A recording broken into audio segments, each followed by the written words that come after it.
안녕하세요. 인사이트 스튜디오의 정재민 작가입니다. 1905년 3월 18일 프랑스 언론 파리지엔은 마타하리라는 한 여성을 집중 조명했습니다. 그 기사의 제목을 해석하자면 최초의 스트리퍼는 누구였나 라는 뜻이었습니다. 지금처럼 인터넷이나 영상 매체가 발달하지 않았던 시기에 인도의 힌두교 신전에서나 볼 수 있을 법한 무용수의 은밀한 댄스는 세상의 주목을 받기에 부족함이 없었습니다. 벨 에포크 시대의 프랑스 사교계에 마타하리는 정말 말 그대로 혜성처럼 등장했다고 볼 수 있는 것이죠. 마타하리라는 이름은 본명이 아닙니다. 그녀의 이름은 마르헤르타 헤르트르드 젤레입니다. 이름에서도 알 수 있듯 그녀는 네덜란드 출신이었습니다. 그런데 어떻게 그녀가 인도 신전의 무용수가 되었을까요? 리트머스 세계사에서는 언제나 그 인물과 사건의 표면적인 현상만이 아닌 플레이어들의 삶을 이해해야 한다고 강조하고 있습니다. 그러므로 이번 키워드의 주인공인 마타하리의 삶에 대해서도 이해해 볼 필요가 있습니다. 그 이유는 마타하리라는 키워드가 리트머스 학습을 할 수 있는 수많은 소재의 중심이기도 했지만 당시 유럽과 세계가 얼마나 많은 다양성으로 점철되어 있었는지를 알 수 있기 때문입니다. 그녀는 1876년 네덜란드의 프리슬란트에서 부유한 가정의 딸로 태어났습니다. 하지만 학창시절 아버지의 파산으로 인해서 학업을 중단했고 유치원 교사가 되어 친척이 있던 덴마크로 갔습니다. 그리고 그녀는 그곳에서 군인이었던 루돌프 맹레오드를 만났습니다.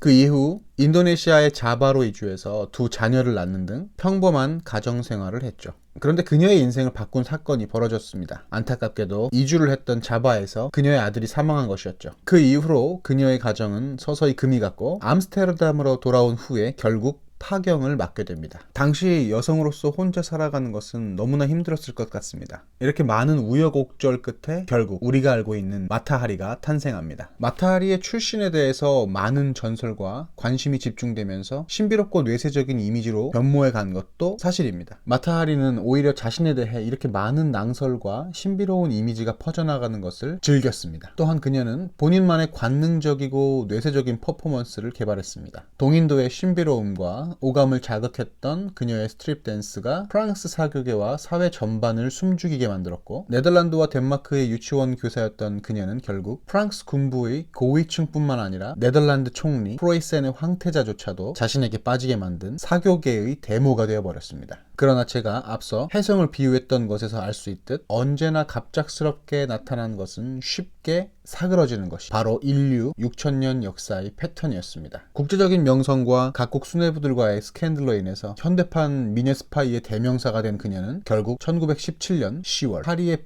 뱅상에서 형장의 이슬로 사라지게 됩니다. 결론, 세계사를 공부할 때는 언제나 한 인물의 인생 전체에 대한 부분을 이해해야만 그들의 업적과 행위에 대한 이해를 할 수 있는 것입니다. 그러므로 세계의 역사의 주인공들에 대한 삶은 단순하게 바라보지 말고 그들의 삶을 재조명해야만 한다는 것을 강조합니다. 이번 영상에서는 리트머스 학습에 필요한 키워드가 많이 나왔는데요. 벨 에포크, 마타하리, 인도네시아의 자바, 그리고 네덜란드, 그녀의 관능적이고 뇌세적인 춤, 국제적인 명성과 스캔들, 미녀 스파이의 대명사, 이렇게 이번 영상에서는 마타하리에 대한 내용을 간략하게 짚어보았습니다. 참고로 마타하리와 에바 페론 그리고 코코 샤넬과의 유사성과 차이점에 대해서 비교해보는 것도 좋은 학습이지 않을까 싶습니다. 이번 영상이 도움이 되셨다면 구독과 좋아요를 부탁드립니다. 시청해주셔서 감사합니다.